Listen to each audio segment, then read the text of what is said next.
నేను అర్జెంటుగా కోడింగ్ నేర్చుకోవాలి లేదా ఫోటోషాప్లో గ్రాఫిక్ డిజైనింగ్ చేయాలి అండ్ నాకు ఒక స్టూడెంట్ పర్పస్ కోసం బీటెక్ ఫైనల్ ఇయర్ ప్రాజెక్ట్ కోసం ఇలా మీ నీడ్ ఏదైనా సరే మీ పెట్టే బడ్జెట్ 30,000 రూపాయల నుంచి 50,000 రూపాయల బడ్జెట్ అని నాకు తెలుసు. సో ఆ బడ్జెట్లో మీకు మీ నీడ్ తగ్గట్టు మీ రిక్వైర్మెంట్ తగ్గట్టు ఒక మంచి బెటర్స్ట్ ల్యాప్టాప్ ఇండస్ట్రీ స్టాండర్డ్గా అండ్ దట్టు మీకు better battery life, better display and long లైఫ్గా బెటర్ క్వాలిటీతో ఉండే ల్యాప్టాప్స్ అయితే మీకు అయితే సజెస్ట్ చేయబోతున్నాను. వీడియో అయితే ఎండింగ్ వరకు చూస్తే మీకు ఆ టాప్ 5 ల్యాప్టాప్స్ అంటే చెప్తాను. మీ ప్రైస్ బడ్జెట్ తగ్గట్టు అయితే ఆ ప్రైస్ రేంజ్లో అవి బెస్ట్ అన్నట్టు ప్రజెంట్ మార్కెట్లో యాజ్ ఆఫ్ నౌ.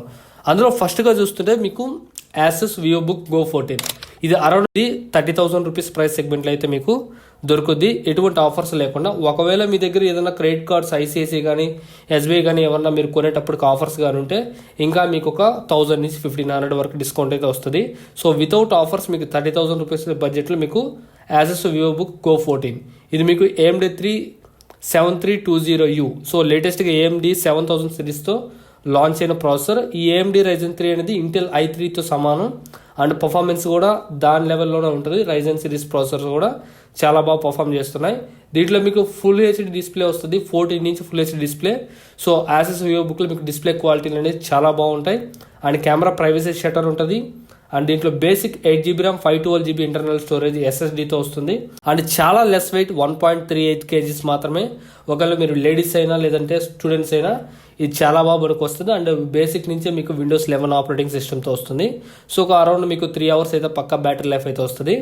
ఈ ల్యాప్టాప్ మీకు అరౌండ్ 30,000 వస్తుంది కాబట్టి ఒకవేళ మీ బడ్జెట్ 30,000 అనుకుంటే యాసస్ వివోబుక్ గో 14కి అయితే వెళ్ళండి. లేదు నాకు యాసస్లో వద్దు, నాకు ఇంకా మంచి బ్రాండ్లో కావాలనుకుంటే HP నుంచి అయితే ఉంది. HP laptop 250R. సో ఇది హోండా 150R బైక్ లాగా అయితే పెట్టారన్నట్టు పేరు. ఇది HP ల్యాప్టాప్ 250R రీసెంట్గా లాంచ్ చేశారు ఈ ల్యాప్టాప్ని అండ్ ఇది కూడా మీకు i3 latest 13th generation laptop అయితే వస్తుంది. సో ఇది కూడా మీకు basic 8GB RAM 512GB SSD ఉంటుంది అండ్ 15.6 inch డిస్ప్లే ఉంటుంది. డిస్ప్లే అనేది మీకు రెగ్యులర్గా థిన్ బెజల్స్ అయితే చూడొచ్చు. సో ల్యాప్టాప్ లుక్ అయితే చూడడానికి అయితే కొద్దిగా అంటే ఓల్డ్ టైప్ మోడల్లోనే ఉంది అండ్ చూడడానికి కూడా కొద్దిగా రగ్గడ్గా అయితే ఉంది. మీరు చూస్తుంటే చూడొచ్చు కదా, గ్రిప్ అయితే చాలా బాగుంటుంది మీకు ల్యాప్టాప్ హ్యాండీగా. కాకపోతే యాసస్ వివోబుక్ లాగా అంత స్టైలిష్గా అయితే ఉండదు. ఇది ఒక old generation and old model లాగా అయితే కనిపిస్తుంది. బట్ ఇది మీకు కొద్దిగా రఫ్ అండ్ టఫ్ యూస్ చేయడానికి అట్ ది సేమ్ టైం మీకు HP బ్రాండింగ్ కాబట్టి మీకు సర్వీస్ సెంటర్స్ ఎక్కడ పట్టినా ఉంటాయి అండ్ దట్టు మీకు ఇది i3 13th జనరేషన్. మీరు డే టు డే ఆఫీస్ పర్పస్కి కావచ్చు and at the same time ప్రాజెక్ట్స్కి కావచ్చు, బీటెక్కి కోడింగ్ నేర్చుకోవాలనుకున్నా కానీ ఈ ల్యాప్టాప్ అయితే సెట్ అయిపోతాయి. అండ్ అది ఇంకొంచెం బడ్జెట్ ఎక్కువ పెట్టుకుంటా ఇంకా బెటర్ ల్యాప్టాప్ కావాలంటే మీకు Dell inspiration 153535 laptop. So Dell inspiration అనేది చాలా సక్సెస్ మోడల్. డెల్లో మీకు తెలుసు 15.6 inch ఫుల్ హెచ్డి డిస్ప్లే వస్తుంది దీని లోపల అండ్ దీంట్లో కూడా మీకు బేసిక్ 8GB RAM 512GB SSDతో అయితే వస్తుంది అండ్ దీంట్లో వాడిన ప్రాసెసర్ Ryzen 5 7520U. సో ఇది కూడా Ryzen 5 ప్రాసెసర్ అయితే ఉంది. ఇది దేనికి సమానం అంటే మీకు almost Intel i5 11th generation 12th generation ఏదైతే పర్ఫార్మెన్స్ చేస్తుందో ఆ రేంజ్ పర్ఫార్మెన్స్ అయితే చేస్తుంది and 7000 series latest series Ryzen నుంచి అండ్ సేమ్ ఇది 1.67 kgs అయితే ఉంటుంది అండ్ ఇది కూడా మీకు చాలా బెటర్ ల్యాప్టాప్. అండ్ దీంట్లో ఉన్న నెగిటివిటీ ఏంటంటే దీంట్లో మీకు బ్యాక్లైట్ కీబోర్డ్ అయితే ఉండదు. దీనివల్ల ఏంటంటే మీకు నైట్ టైం కొద్దిగా వర్క్ చేసుకునే వాళ్ళకి ఇబ్బంది అవ్వచ్చు. నో ప్రాబ్లం, మీరు ఒకవేళ ఎక్స్టర్నల్ కీబోర్డు లైటింగ్ ఉండే కీబోర్డ్ కనుక్కుంటే సో ఇష్యూ కూడా సాల్వ్ అయితే అయిపోద్ది. సో ఇది ఎవరికి పనికొస్తుందంటే కొద్దిగా పర్ఫార్మెన్స్ ఓరియంటెడ్, మల్టీ టాస్కింగ్ ఎక్కువ చేస్తాను, బ్రౌజింగ్ నెట్లో ట్రేడింగ్ ఎక్కువ చేస్తాను and at the same time కొద్దిగా అకౌంటింగ్ వర్క్స్, ఎక్సెల్ వర్క్స్ ఎక్కువ చేస్తారంటే ఈ ల్యాప్టాప్స్ అనేవి సూట్ అవుతాయి. సో ఒకవేళ మీ బడ్జెట్ 38,000 40,000 బిల్ అయితే ఈ ల్యాప్టాప్ అయితే తీసుకోండి. అన్నిటికంటే బెటర్ నాకు ఆల్రౌండర్ కావాలి, అట్ ది సేమ్ టైం నాకు కొద్దిగా ఎక్కువ రోజులు రావాలి, బెటర్ బ్యాటరీ లైఫ్ కావాలి అనుకుంటే HP 15S అయితే ఉంది.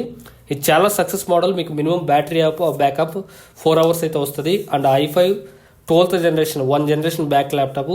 ఇది కూడా మీకు U series processor 12th generation. కొద్దిగా పర్ఫార్మెన్స్ అయితే మిడ్ లెవెల్లోనే ఉంటుంది కానీ బట్ బ్యాటరీ లైఫ్ బాగుంటుంది and at the same time day to day commute చేసుకోవడానికి కొద్దిగా మల్టీ టాస్కింగ్ చేసుకోవడానికి అయితే పనికి వస్తుంది. ఇది ఎవరైతే అఫీషియల్ మీటింగ్స్కి, అఫీషియల్ కోడింగ్ పర్పస్కి కావచ్చు, మీరు డెవలప్మెంట్కి కావచ్చు దీన్ని అయితే వాడుకోవచ్చు. దీంట్లో కూడా మీకు 15.6 inch ఫుల్ హెచ్డి డిస్ప్లే ఉంటుంది. బెటర్ ఈ ల్యాప్టాప్ కూడా అరౌండ్ మీకు 46,000 రూపీస్ అయితే ఉంది ప్రజెంట్ నేను వీడియో చేసేటప్పుడు. సో ఒకవేళ మీ దగ్గర కార్డ్ ఆఫర్స్ ఉంటే 1,000 నుంచి 1,500 వరకు అయితే డిస్కౌంట్ అయితే వస్తుంది. అరౌండ్ మీకు 45,000 రూపీస్లో one of the best laptop అవుతుంది HP 15s. సో వీటన్నిటిలో కింగ్ లాంటి ల్యాప్టాప్ ఏంటంటే లెనోవో. రీసెంట్గా మీకు లెనోవో LOQ 2024 మోడల్ అయితే లాంచ్ చేసింది. Lenovo LOQ 2024 AMD Ryzen 5 7325H series processor అన్నట్టు. సో ఈ Ryzen 5 7000 సిరీస్ అనేటివి చాలా recent latest processors. And at the same time H series అంటే పర్ఫార్మెన్స్ అనేది పీక్ లెవెల్లో ఉంటుంది. And at the same time మీకు డిస్ప్లే క్వాలిటీ కూడా 144 Hz రిఫ్రెష్ రేట్ అయితే ఉంటుంది. Full HD display 15.6 inch, peak brightness మీకు 300 నిట్స్ వరకు అయితే వెళ్తుంది. అండ్ బేసిక్ ర్యామే 12GB RAM 512GB SSD. So which is మీ పర్ఫార్మెన్స్ అయితే అర్థం చేసుకోండి. బెజల్స్ అనేవి చాలా తక్కువ ఉన్నాయి. ఎవరైతే 50,000 51,000 పెట్టాలనుకుంటారో మీరు ఫోటోషాప్, వీడియో రెండరింగ్ అండ్ మీరు చిన్న గ్రాఫిక్ డిజైన్ వర్క్ చేసుకోవడానికి, ఎవరైనా AutoCAD నేర్చుకోవడానికైనా సరే, సో గ్రాఫిక్ డిజైనింగ్ వర్క్స్ అన్నిటికీ మీకు ఈజీగా హ్యాండిల్ చేస్తుంది. అండ్ ఇది కేజీ కూడా మీకు ఈవెన్ గేమింగ్ ల్యాప్టాప్ అయినప్పుడు కూడా ఈ కేవలం మీకు 2.4 kg మాత్రమే ఉంది. కొద్దిగా ఎక్కువ వెయిట్ అని చెప్పొచ్చు. బేసిక్గా మీకు రెగ్యులర్ ల్యాప్టాప్తో కంపేర్ చేసుకుంటే గేమింగ్ ల్యాప్టాప్స్లో కొద్దిగా వెయిట్ అనేది ఎక్కువ ఉంటుంది. ఎందుకంటే వాటిలో వాడిన క్వాలిటీస్ కావచ్చు అండ్ గ్రాఫిక్ కార్డ్ అని కావచ్చు కొద్దిగా ప్రీమియంగా అండ్ బరువుగా ఉంటాయి కాబట్టి ల్యాప్టాప్ వెయిట్ అయితే పెరుగుద్ది. అండ్ దీంట్లో మీకు అన్నిటికంటే విషయం NVIDIA RTX 3050 6GB dedicated graphics card అయితే ఉంది. సో దీనివల్ల ఏంటంటే మీకు పర్ఫార్మెన్స్ అనేది గ్రాఫిక్ డిజైనింగ్, వీడియో రెండరింగ్ చేసేటప్పుడు చాలా ఫాస్ట్గా అయితే పనిచేస్తుంది. అండ్ దట్టు మీకు ఈ గ్రాఫిక్ కార్డ్ ఓన్లీ మీకు NVIDIA RTX 3050 చూసుకుంటే మార్కెట్లో మీకు అరౌండ్ 13,000 నుంచి 14,000 రూపీస్ అయితే ఉంది. సో గ్రాఫిక్ కార్డ్ అంత కాస్ట్ ఉంది. బట్ మీకు ఓల్డ్ ల్యాప్టాప్లో మీకు ఇంత మంచి స్పెక్స్ అండ్ మీకు ల్యాప్టాప్ చూడడానికి బెజల్స్ అనేవి చాలా తక్కువగా ఉండి USB 3.0 సపోర్ట్ చేస్తుంది. అండ్ ఈ మీరు A to Z ఎట్లా వాడుకోవాలన్నా సరే AI కూడా దీంట్లో సపోర్ట్ చేస్తుంది. సో లేటెస్ట్ ల్యాప్టాప్ కాబట్టి ఒకవేళ మీరు లెనోవో ట్రస్టెడ్ బ్రాండ్ అండ్ మీకు ఆల్రౌండ్ ల్యాప్టాప్ కావాలనుకుంటే మీకు ఒక 50,000 55,000. సో ఇది ప్రజెంట్ అయితే 55,000 అయితే ఉంది. ఒకవేళ మీరు కార్డ్ ఆఫర్ యూజ్ చేస్తే మీకు 53,500 అయితే వస్తుంది. సో కొద్దిగా ప్రైస్ ఎక్కువ వేసుకుంటే 50కి ఒక 2-3,000 వేసుకుంటే ఈ ల్యాప్టాప్ అనేది ఎక్సలెంట్ ల్యాప్టాప్. ఈ ల్యాప్టాప్స్ అయితే తీసుకోవచ్చు. సో ఇప్పుడు నేను చెప్పిన 30,000 నుంచి 55,000 లోపల ఉన్న ల్యాప్టాప్స్ అన్ని ఒక మంచి value for money laptop and better laptops మార్కెట్లో ప్రజెంట్ ఉన్న ట్రెండింగ్లో ఉన్నవి యాజ్ ఆఫ్ నౌ అయితే ఇవే. అండ్ బెటర్గా మీకు చాయిస్ తగ్గట్టు ఈ ల్యాప్టాప్స్ రివ్యూ ఇన్ డీటెయిల్గా అయితే చూసి మీకు నచ్చితే తీసుకోవచ్చు. అన్ని ల్యాప్టాప్స్ లింక్స్ అయితే డిస్క్రిప్షన్లో అయితే ఇస్తాను. మీరు చెక్ చేసి అయితే తీసుకోండి. Thanks for watching. బాయ్.